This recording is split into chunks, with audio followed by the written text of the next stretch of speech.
Hello बच्चों, कैसे हैं आप लोग सामने हम एक और नए वीडियो लेकर आए हैं जो संस्था के विशेषता के बारे में देखेंगे। इससे पहले हम संस्था के डिफिनेशन अर्थ के बारे में देखें कि संस्था क्या होता है। अगर अभी तक आप उस वीडियो को नहीं देखे हैं तो प्लेलिस्ट पर जाकर उस वीडियो को देख सकते हैं। और हमारे चैनल पर यदि आप नए हैं तो चैनल को लाइक कीजिए और सब्सक्राइब कीजिए, ठीक है। यदि आप समाज शास्त्र का तैयारी कर रहे हैं तो आप बीए का स्टूडेंट है तो उसके लिए आप लोग ये वीडियो लाभदायक है। आप लोग वीडियो को फुल वॉच कीजिए, ठीक ना। और अभी तक वो वीडियो नहीं देखे हैं संस्था के पहले जो परिभाषा वाला है तो उसको आप लोग जाकर देख लीजिए। संस्था की विशेषताएं आज देखेंगे। उससे पहले एक बार और सुन लीजिए कि संस्था क्या होता है। देखिए, संस्था एक प्रकार का कार्यों का नियमों का एक कार्यविधि होता है। यानी कि मनुष्य की जो होता है, ध्यान से सुनिए, मनुष्य के असीमित आवश्यकताएं होती हैं और वह आवश्यकताएं जो होती है मनमाने अपने ढंग से प्राप्त नहीं कर सकता है, ठीक है। इसीलिए ये समिति संगठन का निर्माण किया गया और समिति संगठन का निर्माण यानी कि उसको सुचारू रूप से चलाने के लिए कुछ नियम कार्य प्रणाली बनाए गए, ठीक है। कुछ नियम कार्य प्रणाली बनाए गए जिससे मनुष्य की आवश्यकताओं की पूर्ति होगी। उसी को हम लोग क्या कहेंगे, नियम कार्य प्रणाली को ही हम लोग संस्था कहेंगे, जिसके द्वारा मनुष्य की आवश्यकताओं की पूर्ति होती है। तो नियम कार्य विधि प्रणाली के द्वारा मनुष्य की जो आवश्यकताएं की पूर्ति होती है उसी संगठन को हम क्या कहते हैं, संस्था कहते हैं। उसी को संस्था कहते हैं, याद रखिएगा। संस्था की विशेषता देखिए, कैरेक्टरिस्टिक्स ऑफ इंस्टीट्यूशन। संस्था की प्रमुख विशेषताएं निम्नलिखित है। पहला है सुपरिभाषित उद्देश्य, यानी कि प्रत्येक सामाजिक संस्था के एक निश्चित उद्देश्य होता है जिसकी पूर्ति संस्था द्वारा होता है, ठीक है। बिना उद्देश्य के जो है कि संस्था का निर्माण नहीं होगा, इसलिए एक सुपरिभाषित संस्था का उद्देश्य होता है।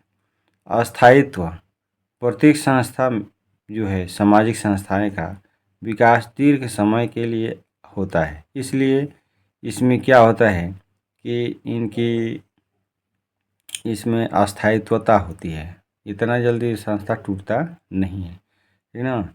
क्योंकि सामाजिक संस्थाएं का निर्माण होता है तो दीर्घकालीन समय के लिए होता है, इसीलिए इनकी जो होता है इसमें क्या पाई जाती है, अस्थायित्वता पाई जाती है।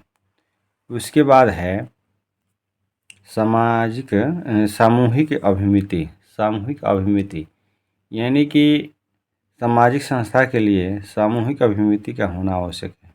यानी कि जो समूह में व्यक्ति हैं उनका अभिमति मत होना आवश्यक होता है, तभी संस्था का निर्माण होता है। नियमों का संरचना, प्रत्येक संस्था की संरचना में नियमों का संरचना ढांचा होता है। नियमों का संरचना एवं ढांचा होता है। कोई भी जो संस्था बनाया जाता है उसमें एक नियम का संरचना होता है और ढांचा होता है, ठीक है। सामूहिक प्रयत्न, सामाजिक संस्था व्यक्ति विशेष के लिए लक्ष्य को पूरा करने के लिए न होकर सामूहिक लक्ष्यों की पूर्ति करते हैं। जो सामाजिक संस्थाएं होती है वो व्यक्ति विशेष के लिए नहीं होती है, लक्ष्य के लिए नहीं होती है, बल्कि ये पूरे समूह के लिए, समाज के लिए लक्ष्य की पूरा करने के लिए संस्थाएं बनाई जाती है। किसी भी व्यक्ति विशेष के लिए संस्था का निर्माण नहीं किया जाता है, बल्कि पूरे समूह के लिए, पूरे समाज के लिए लक्ष्य की पूर्ति करने के लिए संस्था का निर्माण किया जाता है, ठीक है। जैसे मान लीजिए किसी कॉलेज का निर्माण कर दिया गया तो वह किसी विशेष व्यक्ति के लिए नहीं निर्माण किया गया है, वह सामूहिक रूप से, सामाजिक रूप से सभी व्यक्तियों के लिए उस कॉलेज का निर्माण किया गया, स्थापना किया गया। तो कॉलेज भी है तो क्या है, संस्था है, ठीक ना। कॉलेज संस्था के द्वारा हमारी आवश्यकताएं क्या होती है, पूर्ति होती है। जैसे कि मान लीजिए हम लोग सर्टिफिकेट, डिग्री का शैक्षणिक प्रमाण पत्र प्राप्त करते हैं, शिक्षा सीखते हैं वहीं से कॉलेज से ही, ठीक ना। तो वह किसी एक विशेष व्यक्ति के लिए संस्था का निर्माण नहीं होते, बल्कि पूरे समाज के लिए संस्था का निर्माण होता है, ठीक ना।